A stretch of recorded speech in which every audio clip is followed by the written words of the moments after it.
G'day, you're listening to the Virtual Staff Room, and this is episode 21, Teaching Tech.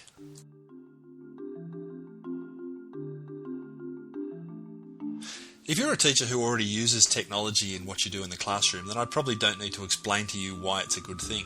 But there's probably a whole lot of teachers out there in the real world of schools who don't really get that, who either see it as a chore that they have to do some sort of technology into what they're already doing in their classroom, or who maybe they get it but they're really not sure how to go about it or how to develop it further, or really they're not really sure exactly what they're supposed to be doing. So there's a growing number of teachers who are starting to move into ICT integration type roles, and their job is simply to work in schools to help those teachers get technology and help them integrate it into the stuff they're doing with kids in the classroom. I'm in the fortunate position of starting at a new school this year where that is actually my role, and I'm really looking forward to it. But in this podcast, I thought it'd be really cool to get together and talk to a couple of other teachers who are working in a similar role and have done some amazing things in that role with their staff and with their kids.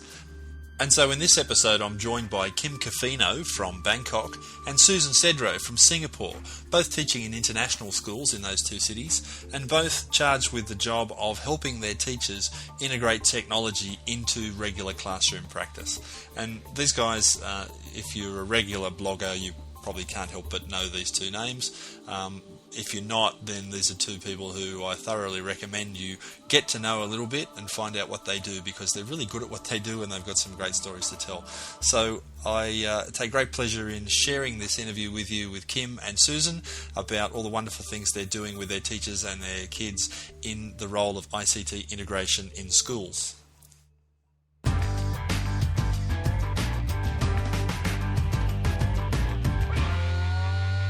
Well, today I'm talking with two wonderful educators who happen to be teaching in Asia. We've got, on one end of the line here, over in Bangkok, Thailand, we've got Kim Cofino. Hi, Kim.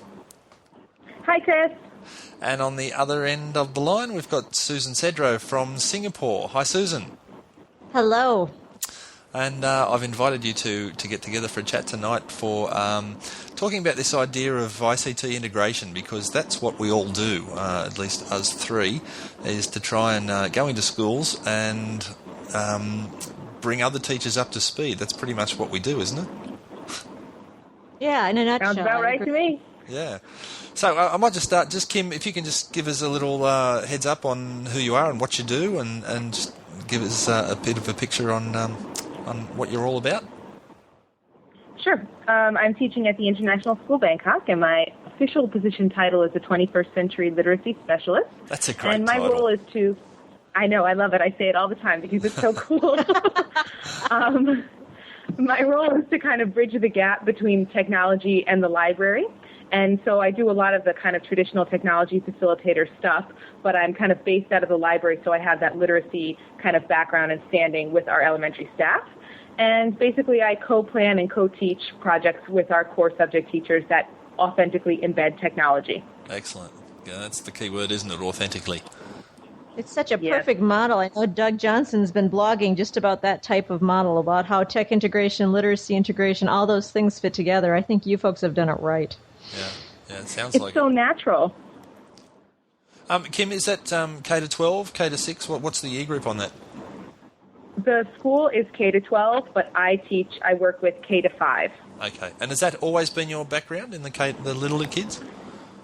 No, I've worked for middle school technology facilitation for the last 7 years. I started at Munich International School in Germany, where I was for 5 years, and then I went to Mount Kiara International School in Kuala Lumpur, Malaysia for 2 years, which happens to be how I actually know Susan, because we both worked at that school in KL.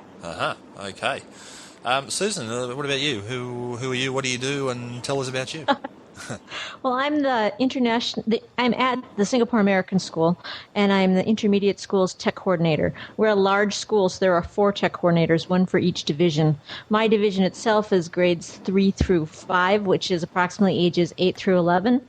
But that's 900 kids just with those ages, so it's a good-sized school even just at that. Yeah. Originally, I'm from Minnesota, and I was, like Kim said, in Malaysia, where that was my first tech job. I was a tech integration specialist there. Yeah, cool. And Kim, you're obviously from the US as well. Whereabouts? I'm from Connecticut. Right. Okay. Cool. Well, I am starting a new job tomorrow, and my new title is ICT Integrator, and I guess that's what I need to be getting my head further around over the next 12 months or so, is how do we go into classrooms and help teachers take ICT and integrate it into what they do. And again, Kim, you said that word authentically, and I think that's a really important part of the process. So I thought perhaps, we might start off by talking about, how do you see tech integration? Like, how do you know when it's been successful? What does it look like? How do you go about doing it? And what are your thoughts about this whole notion of ICT integration? So perhaps, Kim, back to you.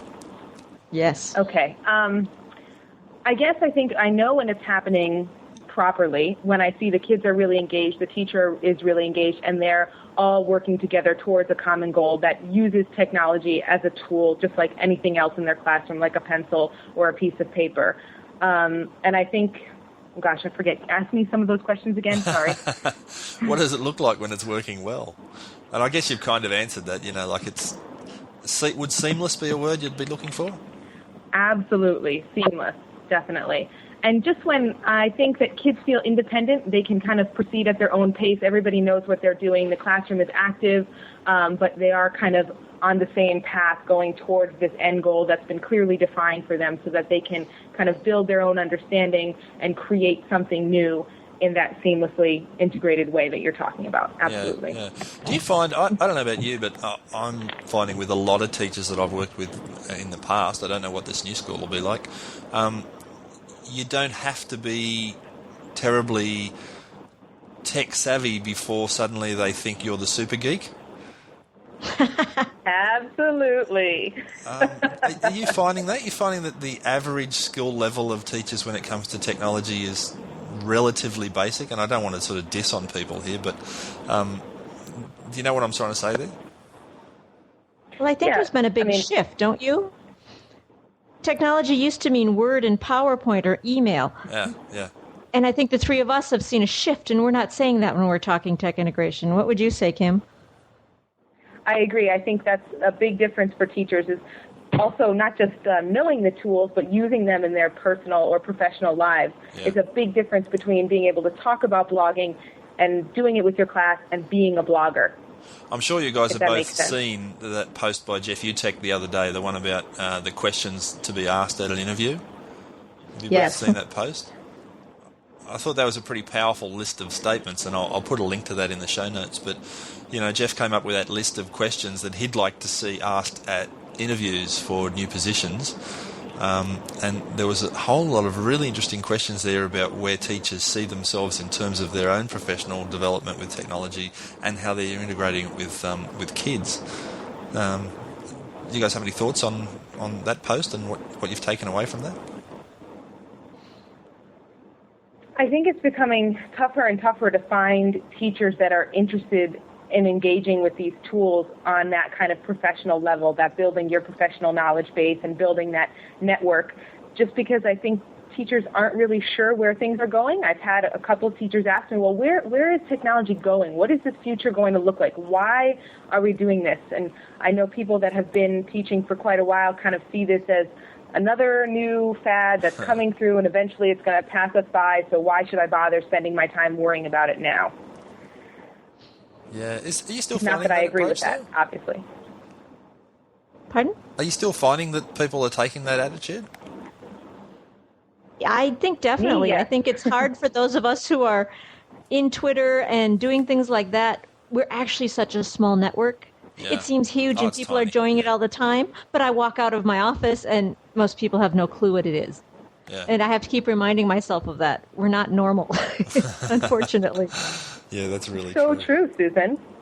So what then, like what are the biggest hurdles then? Like for an average teacher, someone who's gone through teachers college, they've learnt how to teach, they've learnt their subject content, they go into a classroom and now they're getting told you need to integrate technology. What are the hurdles for those people? I'm tired of the immigrant native whole concept, but I do think that there's a huge differentiation of hurdles. Some don't like technology. They're not comfortable with it, not interested in it. Although one of those self-proclaimed people asked me for an IWB last week. I just about fell over. And then for some teachers, they just don't know what's out there. Our middle school coordinator, Patrick Green, offered an informational session on Web 2.0, not as a how to use it with your kids, more of just as a here's how to know what some of the things your students are using on their own time. There was no pressure on the teachers in it, but some of the teachers left horribly intimidated. One said, I have young children, and I have no clue about this. They're going to be teenagers before I know it, and I'm never going to catch up. And that was just an informational session. Some of the others see no value that outweighs the challenges of access. You know, they've seen a lot of things come down the pike, and they're not going to jump on this. They need to be convinced it's really a staying thing. Yeah. Others are just... they're convinced it needs to be integral, and it's what they want to be doing in the classroom. And those folks tell me, I don't have enough access, I don't have enough time, and I need time with you. So I think all of that ties in together. Yeah. Susan, I think you summed it up so nicely, and I think even for that teacher that's kind of at the much more willing end and really excited about it, I think a big hurdle for them is the classroom management and knowing how to deal with having, laptops and technology in the classroom. It's a whole different environment. It's so much more student directed, and that's something that I think once you've gotten past all that hurdles about it's a fad, it's just passing us by, or it's too difficult to set up, once you've gone past all that, then there's the actual practical implementation and learning how to work with students with technology. It's almost a whole different way of teaching for a lot of people. Yeah, but you know what? I wish I could pick parts of my job that I didn't like and just say, I just choose not to do that. I choose not to do playground duty in the rain. I choose not to mark because that's too time consuming. It'd be really nice if you could pick and choose which bits you wanted to do. It's really interesting Chris, how technology always falls into that pick and choose. It is, yeah. That's just... Don't you think, though, that most of them lack the really big picture of why it's essential for our students? I mean, I can't remember who said it in the last year. I've read it in a couple of blogs. We need to quit integrating. It needs to now just be integral. Yeah. And my folks who went to the Shanghai conference, Learning 2.0 conference, get that. They came away blown away with the, oh my goodness, we are so irrelevant. We've got to change what we're doing. But very, very few people see that. Like Kim and I were talking the other day about baby stepping ourselves into obsolescence. And that's really the idea, isn't it? Like I remember an argument that floated through teaching circles here in Australia quite a while back where, we were teaching computing studies as a subject and, people were saying there really oughtn't be a subject for computer studies because it should be so integrated into everything else that it ought to be irrelevant. And that's slowly starting to happen. I don't know what it's like there, but here in Australia we're getting lots less kids now choosing to do computing type subjects because quite frankly they're getting so much of it in their other subjects, which I guess is a good thing. No, that's good. That's good to hear. That's great. Yeah, well, it's good for all. It's good for everyone except the computer teachers who are suddenly finding themselves harder and harder to get a job now. But it's definitely happening. See, back in Minnesota when I was teaching, the job doesn't really exist. Most of the computer labs are staffed by a part-time aide who doesn't have a teaching background. Wow, that's amazing. Yeah, so the gap is huge. Is there any sort of mandated necessity to integrate technology, or is this just something some schools are saying, gee, we should do this? And the reason I ask that is because here in Australia, or in New South Wales, in the state that I live in here, about 4 or 5, 6 years ago, it was actually mandated with a list of computer skills that we were told these have to be integrated into your subjects. Now, they're still not very Web 2.0. They're still, pretty basic Word, PowerPoint, Excel type stuff. But at least it was mandated, and at least teachers sort of said, okay, we have to do this. Is that happening all over the world? I don't know that there are even basic tech competencies statewide in my state, but the U.S. is so very committed to having individuals, districts, and schools make decisions. I know No Child Left Behind is an attempt to change that, but what would you say from where you are from, Kim?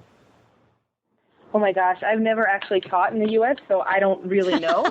And I can definitely say that there's no standardization among international schools. I mean, every international school has their own way of dealing with it. So it's not like the international school circuit is above and beyond or moving farther ahead. It's each school for themselves. That's interesting. Definitely. Because I just in a nutshell, I'll tell you what we did in Australia a couple of years ago. The government came up with a list of computer skills that they felt were important right across the board. And there was spreadsheets, database, word process, presentations, internet, email, online safety, netiquette, all those sorts of things. And a syllabus was basically created with a list of competencies that had to be met, and every school was told, okay, you've got whatever it is, 2 years or 3 years to make sure that these things are embedded into all your different syllabuses for different subject areas. And what most schools did was they said, okay, well, let's take the obvious ones. The maths department, okay, you guys can handle spreadsheets, and science, you guys can do presentations, and English, you guys can do word processing. And the different skill sets were basically sort of farmed out and cross-referenced across all the subject areas so that everybody covered everything by the time they got to the end. What a good system. Well, Sounds very thorough. Yeah, well, if you ask people, a lot of people weren't too happy about it. And I don't know how well it's still being done, but it was an attempt, I suppose. And it got things rolling, I bet it.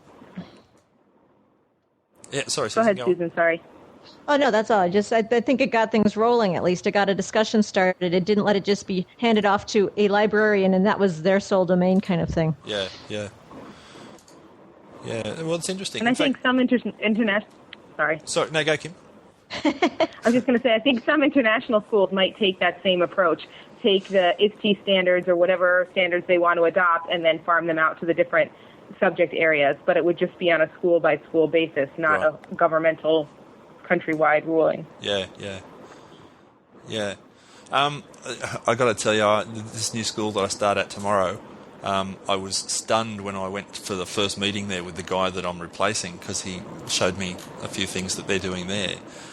They've got a list of IT skills listed on their Moodle server, where they've got all these things that teachers are just expected to be able to do, like connect a notebook computer to a data projector, or to use a lectern in the media theatre, or to connect a digital camera, or to add a narration to a PowerPoint. I'm just looking at the list in front of me. And this is like a minimum skill set. And it's like there'll be a series of training sessions in all these minimum skill sets over the course of a year, and you're expected to attend. And you don't have to attend, that's fine, but if you can't do it and you haven't attended a training session, then kind of, there'll be a please explain, which I thought was interesting. We're trying to move that way. I'll be interested to hear from you how well it works. Yeah, me too. I guess I'll have to make it work. We've been having a big discussion among the tech coordinators of our school just wrote a 5-year plan. They've got a new vision. It's a nice set of documents and tools they've set up for themselves.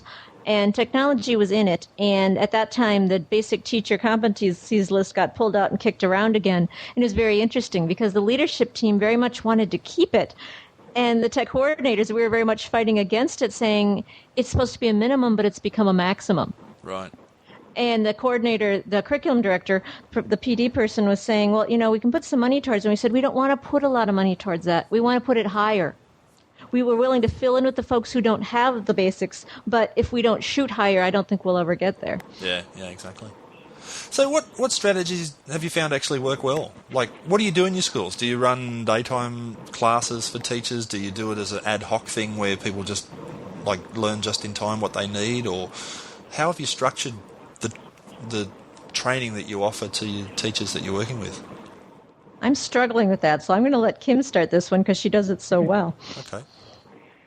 We do lots of different things here at ISD. One of the things that I found to work really well in the past that I'm trying to institute here is small groups of teachers who are really willing to change their classroom practice, because it involves really changing your whole classroom, and kind of mentoring that group as a support group and going through the year, setting some expectations for them, and then the next year they would mentor another group and I would mentor another group, and we would build, and that's just one level.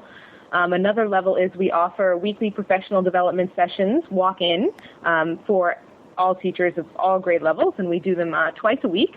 One session is kind of a walk-in, get help on anything you need. If you want to learn how to take a photo with your digital camera, upload it to your computer, and then email it out to someone, even if it's totally personal, we'll help you with anything. Yeah. And another session is kind of... blog or Twitter or something on that the other day? I think I read that the other day. Yes, I linked to it. Okay. That's a great idea. it's nice because teachers don't feel like they're interrupting anything, and they know that we're there for that period of time, and they can come in and ask us anything. So that's a fixed fabulous session. Sorry, I didn't mean to interrupt. It's got a bit of lag there. No, go ahead. Is that a fixed session you've got every week? So it's like in the same time slot every week? Yes, every Monday, Justin, Dennis, and I, all three of us, are in the same room for an hour and a half to 2 hours. Now, do you do that before school, after school, during school? How do you do that? We do that after school because our school day finishes at 2, and then the teachers are required to stay until 3. So we have that kind of hour of prep time that makes sense. I ran something like that in Malaysia, and I loved it. It really worked. Teachers, like Kim said, didn't feel they were interrupting, and they knew they could count on it. I haven't been able to get it rolling here. There's so many other initiatives that teachers can barely breathe, much less stop in for tech support. It's interesting because we used to have sessions where we were teaching certain topics. Like we would say this Monday is podcasting, this next week is something else. And teachers found that really intimidating, and they were worried when they missed it. So they were all stressed out about, oh, but I missed the session this week. I'm losing knowledge. And when we shifted it over to something that was more open, I got a lot of feedback from people saying this is so helpful because now I can just come in and know that I can get help with whatever I need, and I'm not missing something else. Yep. How many people would you have turn up to those things? About 25, I would say. Really? What, on a regular basis? We've only just started, so the last session we had about 25 people, and then on Wednesday we offer another session called Wired Wednesdays, and that's kind of the whys of why we're doing all this 21st century literacy. What does it mean? Why is it important? And that's when we had that Future of Learning in a Networked World unconference last Wednesday, and we had about 25 people there too. So we'll see as it progresses if it grows or shrinks. I hope it doesn't shrink. Kim, is it largely the same people, or do you get an interesting mix from week to week? It's interesting because Justin, Dennis, and I all work with individuals on a daily basis. So that was kind of 2 tiers of our professional development, that mentor group and then these after-school professional development things that we do. And then the third thing we do is work with teachers on an individual basis, just in time, based on projects that they want to do with their kids or maybe themselves professionally. So I'll go and make an appointment with a teacher and teach her how to set up her own classroom blog, show her why it's important, go through the initial stages with her class. Maybe I'll even go in and co-teach with her and give her project ideas of how she can use it. And a lot of those people will come to the walk-in sessions because they've already gotten interested in how this all works and they have their own specific questions. But then we also get people that we don't normally see on a regular basis because maybe they only have one very small question. And like you said, Susan, they don't want to bother us during the day, but they know they just kind of need to get this question answered, and they know we're going to be there, and they'll just kind of run in and get the help they need. Right. Nice. Kim, I would love to see it. Sorry, Susan. If I can, in the program notes, I'd love to get a link to Kim's blog post where she talks about her using the UBD design system along with the middle years program design system because she's so good at putting the learning first and matching the technology to it. I think it's so tempting these days with Web 2.0 tools, so interesting that a lot of people grab them and start it and the learning's kind of secondary. Yeah. Thanks, Susan. Yep, I'll send that link out. That's good. 2 questions raised up in my mind then. One is when you have 25 people turn up and you said there are 3 of you running the session, what happens when you get a really diverse collection of questions that you can't be all working with at the same time? How do you work with that? And the other question I was going to have was what sort of breakup is there between what people want to know professionally and what people want to know personally? When there's a big group and you can't help everybody at once, people are generally patient. I mean, sometimes they might come back in a little while when they know that we'll be free, or they just work on something until we're ready. And I think a lot of the time when you're doing something with technology, you can show somebody something and let them do it for 10 minutes and then walk away and help the other person. So it's just a matter of managing time. Right. And then what was the other question again? Just about personal versus private, like personal versus professional, I mean. Right. I think mostly I've gotten professional questions, actually, but that just might be something about my personality. They come to me with the professional questions and they come to somebody else with the personal. Yeah. I found way back when we first started getting computers in our schools in Minnesota, I found that the personal learning was the hook. A lot of people really weren't interested until they had a child go off to college and then click, that's what all of a sudden they were at my door saying, how do I open this photo they just sent me? Can I send one back? How do I do that? And that was the hook in the door. Yeah, that's exactly what that's why I asked the question, because I've run lots of sessions for lots of things at my last school, and by far the ones that were best attended were things like, how do I get songs from iTunes to my iPod, or how do I get my holiday snaps off my digital camera, that sort of thing. In an interesting contrast, though, I've just started running weekly sessions for our classroom aides because they've been asking for it, and I found a time slot and teacher permission that I could make it happen. And they've just been great, and they want to learn everything. Anything I want to teach, they want to come to. So it's a very different model I'm finding as I set it up than when I'm working with staff. That's good. Now, I'm assuming that along the way, as you go through these sort of tutorial training type workshops with staff, which sounds like you're both doing that, that you're also encouraging teachers to start their own personal learning network and to start getting into that lifelong learning mode for themselves? Absolutely. That's a tough one. Is it tough because you find resistance to it, Susan? It's tough because people can't even conceive of it. Yeah. They feel like, oh my goodness, I've already got too many emails. I can't imagine voluntarily putting myself somewhere where I've got more coming at me. Oh, I know. And I've been struggling with how do I help them see what they're going to get back from it? Yeah. Because I can't guarantee they will. I started joining Twitter back in April. And because most people I knew then were in North America, so they weren't on when I was on, I ended up just kind of feeling like a voyeur until I got some other people in my network figured it out. If they were to join and have that experience, it would not be useful. Yeah. Yeah, exactly. I remember ages ago, or years ago, like encouraging some teachers to join a mailing list, just an educational mailing list. And the next day I was getting, how do I get off this thing? I've gotten 4 emails today. Exactly. I don't think I can cope with the volume. I've been thinking about that the last couple of weeks or so because one of, actually Susan and we both had the same colleague, Jabiz Rizdana. He just started his own professional blog, Intrepid Teacher, and I'm just so impressed and proud of him that he finally took it from just his classroom. He was doing great, absolutely fantastic things in his classroom with blogging and Web 2.0, but he finally took it to the next step, that professional level. And I think it takes time for people to understand how it works with their curriculum, which oftentimes is the most important thing for them. Well, how can I do this in my teaching? To then realize that they can make that next leap and develop themselves professionally. And I was just saying to Jabiz that I think if I get one person like that a year, I'm going to be totally happy. And you know what? I reckon that'd be a good number to aim for. I don't think... Well, I know you're not going to get everybody jumping on that bandwagon. And I reckon if you could get 1 or 2 people a year, you're probably doing well.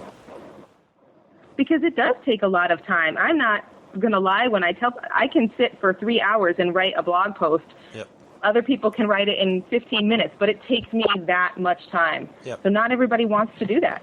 I had a friend call me the other day about something. They were going for they're going for a job where they were expected to have tech skills, and so I got a phone call asking what sort of things, a bit of advice on that. And as much as they appreciate the fact that technology is important and they need to upskill and they need to know certain things. And this person's actually pretty good with all this. But they said, look, I just don't have time for this. I spent 70 hours a week preparing just normal lessons. Where do I find the time to do all this other stuff? And I guess that's a pretty valid comment because teaching is such a busy profession. At least it is where I work, and I assume it is where you work. Chris, that makes me think of, you're saying what strategies help teachers. One of them is that you have to take something off their plate if you put something on it. Yeah. Like one of the good tech integrations we had earlier this year was a teacher came to me and said, I really just don't like book reviews. My students hate them. I hate scoring them. It's just not working. Yeah. Well, we switched her to doing them in VoiceThread. The kids were enthralled. Kids who were doing very low-quality work were re-recording it and re-recording it till they had it sounding just right. It really met the need, and it wasn't another thing. It was a different thing. Yeah. That's a good point. That is one of the hardest things for teachers to understand is that we're not doing this in addition to something else. This becomes your assessment or your formative assessment. This is what you do in your classroom. You don't do both. Yep. Yeah, good point. And it is hard to get people to understand that. So the other question, I guess, is what strategies don't work? Guilt. What models have you used in the past to try and get teachers to sort of get up to speed with technology, and you look back and you go, that was a total waste of time? I think top-down initiatives that really don't have the support. Yeah. That someone high up says, you're going to do this, but they don't provide time or money. Oh, my goodness, what a setup.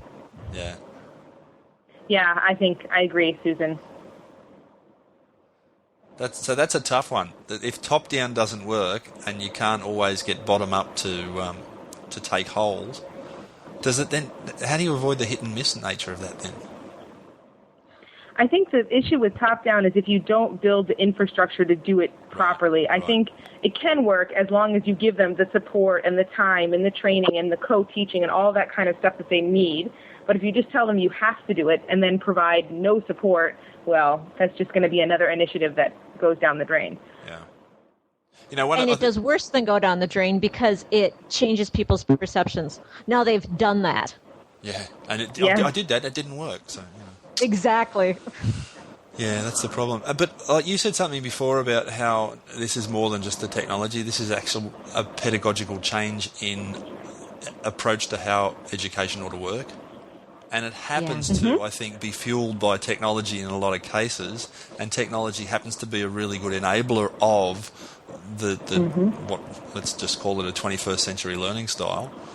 But, I mean, when I started at one particular school, I went in with a survey because I thought, okay, I want to find out where people are at with their technology skills, and so I know what I'm working with. And so there was all these questions on, different skill sets and different things you should be able to do, and you'd rank yourself from, like down the bottom of the scale was, I don't know what that means, all the way up to, I do this regularly and I help other people learn how to do it as well. And just for fun, I threw a little question in there. I use constructivism in my teaching, and it was something like 97% of the staff said, I don't know what constructivism means. Oh my. And wow. I just thought, wow, like no wonder they don't get how technology can integrate with what they're doing, because if you don't have a constructivist sort of underpinning to what you do, it must be incredibly frustrating because it doesn't fit that other model. And I think that's why sometimes it's so hard to be that support person, because now you're not only kind of helping them figure out how to use technology, but you're also kind of telling them how to be a teacher. Yeah, and that's a whole different line. Exactly, and that's a really good point. It is, the job becomes so much more than just showing them where the menu is in Word. That's right. Yeah, exactly. So tell us about some of the success stories. What sort of things have you guys done or examples of work that teachers have done in classrooms with kids that have, you look back and go, wow, that was great. Do that again. Kim? Sure, do you want me to start? Okay. Oh, no, go, Susan. Go ahead. I was going to say, last year's my first year in this position, so I've still been trying to figure out all the channels to do that successfully. But I had one teacher I collaborated with last year, Jenny Redlin, who was a very constructivist teacher, and it's just about how she thought about her curriculum. And so she'd come to me and say, okay, here's what I want to do. How do we do this? And she didn't usually have any tech in mind. She just knew what she wanted her kids to be able to know and do, and we would find the best tool. And we had such a fun year. Everything from they got a little bit of spreadsheets because they were working with ledgers in their classroom because they had a bank, to every big science social studies unit, she'd bring the parents in for some sort of end event. And one of the times they were the first group in the whole school to do podcasting because they each researched an animal and recorded their bit of the podcast, and then they brought in a bunch of iPods, and parents came in like you do at big museum exhibits and went piece to piece and listened to the piece about that particular animal. Nice. And it was just beautiful watching it, but it was so key because it didn't start with the tech. It never did. Yeah. That's neat. Go ahead, Kim. You've got so awesome, much going Susan. on. That's fantastic. Okay, I can tell you a little bit about what's happening at ISB. I think I've been really fortunate to come into a school where the teachers are so professional and really want to do what's right. So I kind of show up and suggest an idea, and they all just kind of run with it. So I think I'm really fortunate. Yeah, so that's nice. I'm not taking all the credit for this. This is the teachers. But we've had a great time at the beginning of this year doing Chris Craft's Life Around Here project with the fifth graders. Yep. And they all took the concept of I think he was talking about what life is like around here, given the title, and we took the concept of adaptation, which was our unit, and had kids tell the stories of how they adapted to life in Thailand. And at the beginning of the unit, I'm not sure the classroom teachers knew where we were going. I'm not sure they really had a vision of what the final product would look like. They were just willing to run with it. And when we got to the end and we saw the deep thinking and the reflection that the kids did with these videos, you could see their eyes were like, this is the kind of work I want to do. And for me, that was really successful, because going from not understanding anything to grasping on and taking and running with it was really exciting for me. Yeah, that's neat. Well, Nick, like you blogged about recently, you've now got a group who are with you. Next year you can do more, and they're going to bring more teachers with because they believe in it. Exactly. Start small. Yeah. I agree. Start small, start simple, make sure the kids are going to do the learning and not just you. Yeah, that's great what you say, Kim, about the fact that you're working in a school where teachers actually are already on the wavelength and they want what you're offering. It's really, I'm very fortunate. Yeah. I'm finding too often is that I'll find teachers that want to do something because they're keen and because they know they have to and they're willing to give it a go. But then we'll sit down and we'll strategize about something and we'll come up with a plan, and then it kind of vanishes into the ether in the sense that I don't really get asked to come back and work with that class. It's kind of like, okay, you give me an idea, now I'll go away and do it, and I'll just show you the finished result at the end. And generally the finished result isn't that great because they didn't really ask for much help along the way, which can be very frustrating. That's hard again, too, because now what are you saying? You can't do it by yourself. You want to go in there and co-teach with them when they think they can do it by themselves? I know exactly what you mean. Yeah. Do you do much co-teaching? All the time. Yeah. And how do you find that goes down? I spend most of my day. I think it's really good for most teachers. I think they appreciate it because they're maybe not yet comfortable with the tools or the classroom management or the concept of the project, and they want someone in there to kind of be almost their security blanket. And I'm totally fine with that because if they see how a project works with successful classroom management, there's a much better chance that they can kind of model their next project on that successful experience. Yeah. Someone once explained to me that a great model for teaching anything is that if there's two people, one's teaching the other how to do something, it's I do, then I do with you, then you do with me, and then you do. Exactly. So you hold someone's hand and get them to do it themselves, and then they do it without you, and then finally they do it on their own. Because it's scary the first time you do something like that, and so many times the first projects teachers are doing with technology is just having all the kids sit in the classroom, type on Microsoft Word, and then all of a sudden you're talking about, making a digital video or using VoiceThread or using social networking or podcasting or all these other tools, and that's a completely different experience. Yeah. Yeah, definitely. We talk about Web 2 tools a lot, but I'm presuming there is still a lot of uses for just general technology skills in a classroom. Or are you finding that you're pretty much concentrating on Web 2 stuff now? Well, I'm finding that my school, that the children coming in as second or third graders to my division can often meet the fifth grade exit outcomes. Yeah. We are just chomping at the bit to move up to richer, more meaningful outcomes in my division. And our whole program K-12 is very ready to change its tech outcomes. So, they're doing a lot of that. It's been very well integrated, but in some ways it frustrates me because it tends to be so low level. And because of lack of access, I have teachers who do all the writing in the classroom, then just come in and type the final copy. It looks nice, but they lost all the power of actually doing the writing on the computer with the ease of revision and that type of thing. Yeah. Kim, you were going to add something into that before? I was just going to say those kind of traditional skills, I try to embed them into the whatever project that we're doing that might involve the more futuristic tools or the Web 2.0 tools so that they get all of it when they need it, so that it helps them remember. Yeah, you're right. What you said before about, it's hard to get someone to, jump onto something like digital video or, voice threading or that type of thing when they still think adding a picture to PowerPoint's a pretty cool thing to do. Exactly. Yeah. Well, you've given me tons of ideas. I'm looking forward to going to work tomorrow now. Good. Congratulations on that new job. Yeah, Yes, thanks. congratulations. Thanks. Yeah, I'm really excited about it. I'm very much looking forward to it. It's a nice school, and they seem to be pretty switched on to what they want. They just want someone to help them get there, which is nice. That's a great position to be in. That's a great way to walk in. Yeah. Well, unless you guys have anything, I guess, further to add, I guess we've probably covered most of what we wanted to talk about. Sounds good. It's been a pleasure to talk to both of you. Yeah, works for me. Yeah. It's Yes, been great me to too. talk to you Thanks, guys guys. too. You guys are somewhat legendary in the blogosphere, and it's great to catch up with you in person, so to speak. Thanks, Chris. Hasn't this whole blogosphere thing become quite the environment? It really, for those outside of it, it's really hard to get it.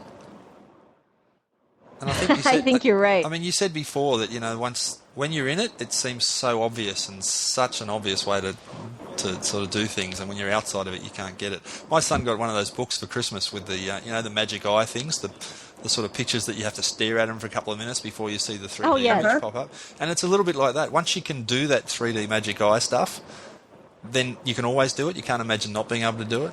But And that's a perfect analogy for me because I can't do those. So I'll have to keep remembering those when I'm batting my head against the wall with someone. Well, I thought as I was sitting there today looking at this book, and it took me about 10 minutes to get the first one, and eventually I went, oh, okay. And then eventually you get to a point where you can just glance at the page and bang, there it is, and you see the image. You just figure out how it works. And I kind of thought, oh, there's an analogy. It's like teachers who look at all this tech stuff and they can't see any point in doing it. But of course, once you actually get it, then it seems so obvious.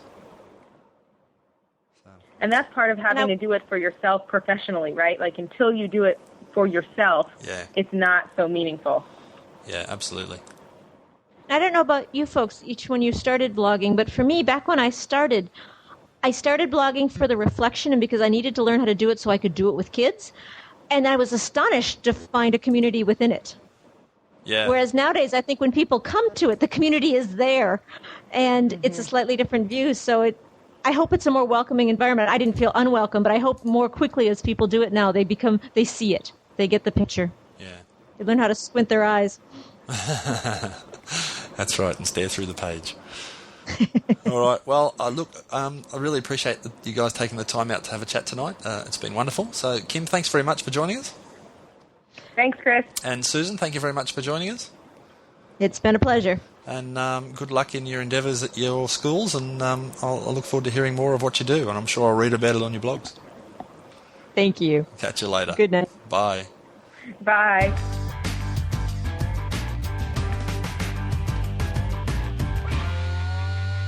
So there you have it, some wonderful ideas for working with teachers in classrooms with technology and trying to meet all those skills gaps and encourage teachers to understand just how important this whole technology integration thing really is and how much it dovetails straight into this idea of 21st century education.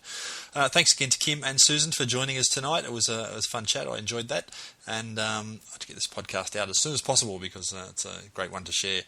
All the links to things that we mentioned in the episode there, you'll find that on the show notes over at www.virtualstaffroom.net, so pop over there and have a bit of a browse through those show links, and we'll try and include everything in there.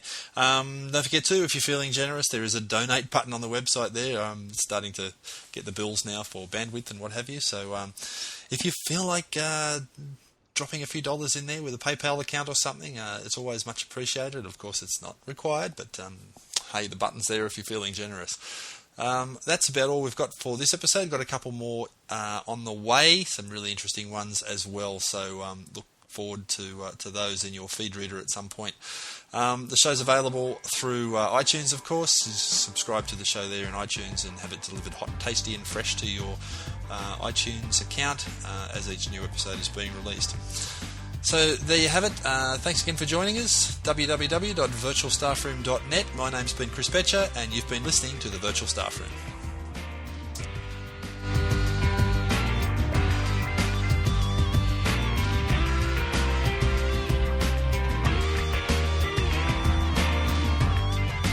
Is it anything in there you need me to edit out? We didn't sort of divulge. I didn't slander anyone. No, you didn't slander anyone.